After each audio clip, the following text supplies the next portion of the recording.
7h.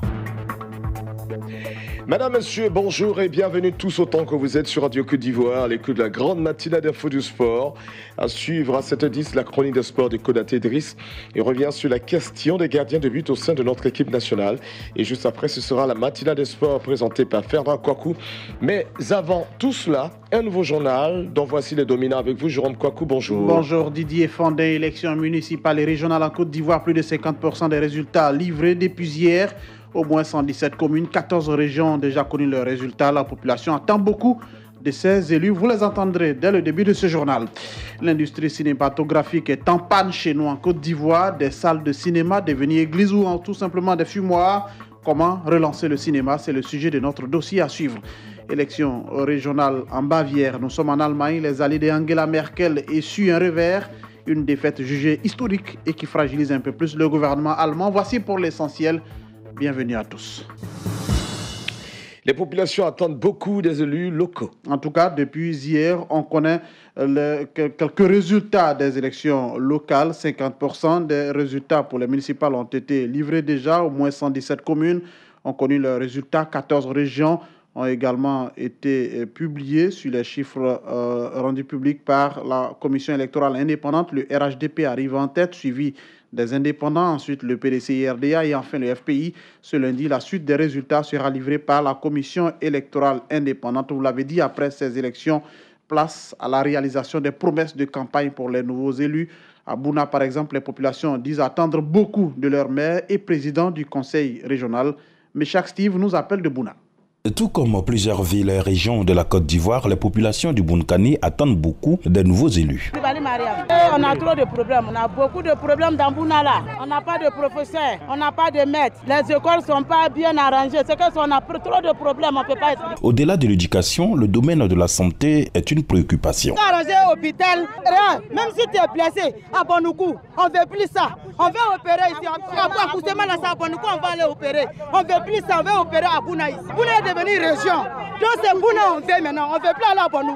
Banzo, il n'y a pas d'hôpital. Si quelqu'un est malade, c'est obligé, il faut te déplacer. La quête permanente de la santé exige un cadre de vie idéal et sain. L'un des défis auxquels doivent faire face les élus. Les caniveaux sont bouchés. On doit les moustiques nous laissent pas. Nous voulons qu'on arrache Boukani quoi.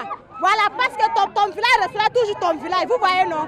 Voilà, c'est ce que nous voulons. Nous, on veut Bouna propre. Bouna n'est pas un village, donc on a besoin de développement. Le développement de Bouna passera également par la réduction du taux de chômage.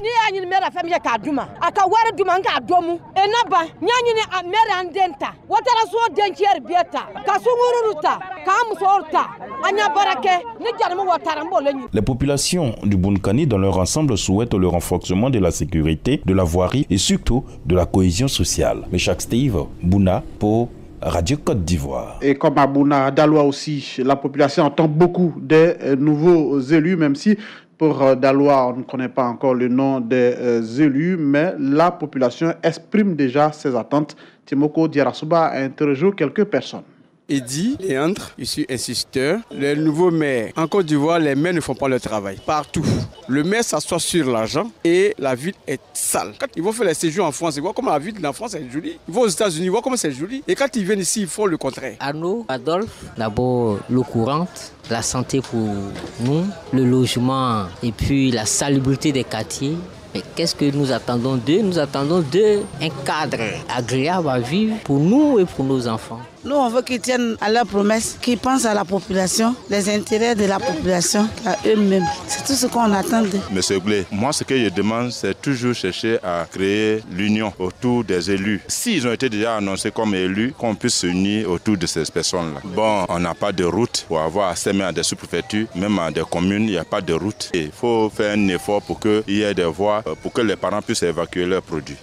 À Aboville, le maire réélu fixe ses priorités. Oui, en tout cas, selon la commission électorale indépendante, les populations de la commune d'Aboville ont renouvelé leur confiance à leur maire sortant en lui accordant un deuxième mandat. Colonel Nchoachou Albert entend remettre rapidement en selle les chantiers en souffrance. On l'écoute. C'est un mandat qui va nous permettre de satisfaire des besoins que nous n'avons pas pu au premier mandat. La voirie, l'hygiène, la salubrité, le ramassage des ordures, et aussi la mise en place d'infrastructures économiques telles que le marché, l'hôtel de ville, et la gare routière, et faire en sorte que nous ayons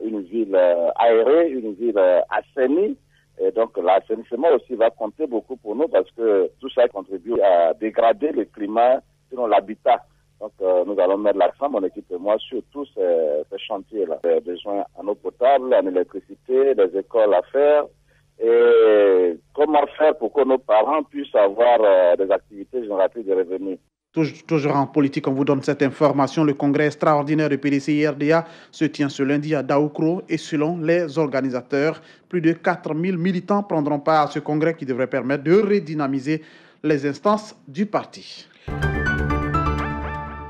Ce lundi 15 octobre, c'est la journée mondiale de la femme rurale. Oui, les femmes sont au cœur de la production agricole. 67% de la main-d'œuvre agricole en Côte d'Ivoire est composée de femmes et pour une meilleure condition de vie, elles sont célébrées ce lundi 15 octobre à travers la journée mondiale qui leur est dédiée dans notre pays. La célébration officielle est annoncée pour le jeudi 17 octobre prochain dans la commune de Songon. Mais avant cette célébration, la ministre de la Femme lance un appel à la population. Li Ramata Bakayoko. Le chemin qui conduit à l'autonomisation de la femme et de la jeune fille vivant en milieu rural est encore parsemé d'embûches multiformes. Engagées au service du développement de notre pays, les femmes du milieu rural sont le fer de lance pour bâtir une société harmonieuse, une nation forte et prospère. Je voudrais donc réaffirmer, à l'occasion de cette journée mondiale de la femme rurale, l'engagement du gouvernement ainsi que celui du ministère de la Femme, de la Famille et de l'Enfant à soutenir l'autonomisation des femmes et des jeunes filles vivant en zone rurale. J'invite donc toute la communauté nationale à se mobiliser pour lever les barrières afin de faire des femmes rurales le levier de l'agrotransformation pour une croissance économique plus forte et un développement durable équitable. Dans le nord du pays, l'hôpital général de Kouto a une nouvelle ambulance médicalisée. Les clés de l'engin ont été remises en fin de semaine par le ministre Bruno Nabagné-Koné, fils de Kouto. Le dossier du jour. L'industrie cinématographique est en panne chez nous. Oui, vous le savez, plusieurs salles de cinéma aujourd'hui sont devenues lieux de culte ou églises tout simplement, ou encore devenues des fumoirs. Une situation qui porte un coup fatal à l'industrie cinématographique en Côte d'Ivoire. Et pourtant, c'est un marché aussi important pour l'industrie de l'art dans notre pays. Quel est l'état des lieux? Asta Sidibé nous en parle dans ce dossier. Le cinéma avant, c'était la belle époque. C'était la belle époque. Les années 1970 et 1990 étaient celles des 2 décennies d'amour du cinéma. Bruce Lee avec son kung-fu, Takeshi Yamamoto, David Carradine, des films karaté, les westerns et les polars américains avaient un succès incroyable. Vraiment, j'ai la nostalgie des salles de cinéma. Bien loin de ce qu'on imagine, bon nombre d'Ivoiriens aimeraient revivre cette époque. Les cinéastes en tête, Thérèse Tabar. Si on tournait comme dans les autres pays régulièrement, je pense qu'on n'aurait pas perdu toutes ces salles-là. C'est à nous de nous remettre au travail, que les bonnes volontés nous aident pour que nous reprenions toutes ces salles que nous avons perdues et que la jeunesse s'intéresse encore plus au cinéma ivoirien. Khalil Nasser, j'aimerais qu'il y ait des salles de cinéma parce que dans les pays, malgré les multiples des chaînes, il y a toujours des salles de cinéma. Souvent, l'enfant a bien travaillé à l'école, il a besoin de se réjouir, mais on va prendre un pot quelque part et puis assister à un film. Il y a ceux qui n'en voient plus l'utilité. Qui est Sylvie?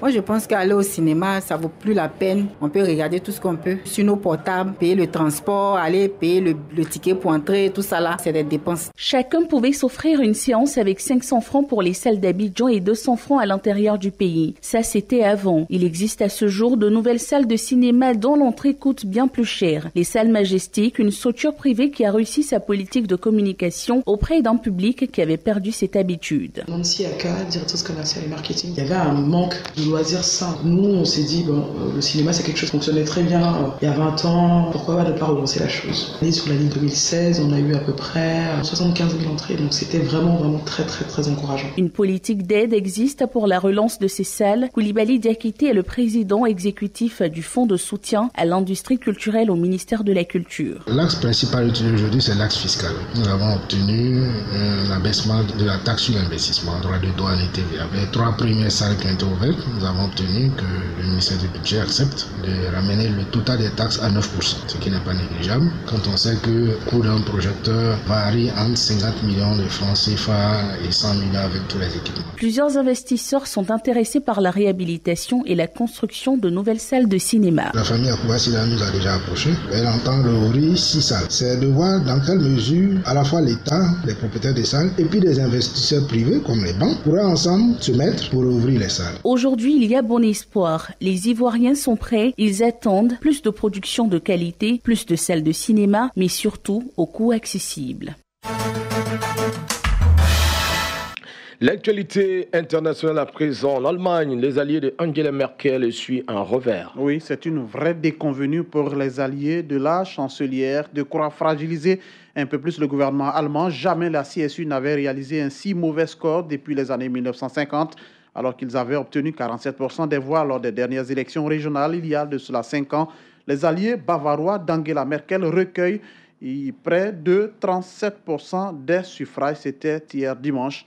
C'est une défaite historique. Point final de ce 7h. On vous rappelle juste que pour les élections municipales et régionales en Côte d'Ivoire, plus de 50% des résultats ont déjà été livrés. Au moins 117 communes et 14 régions ont déjà connu leurs résultats. La population attend beaucoup de ces élus aujourd'hui, lundi, suite et fin certainement de ces résultats.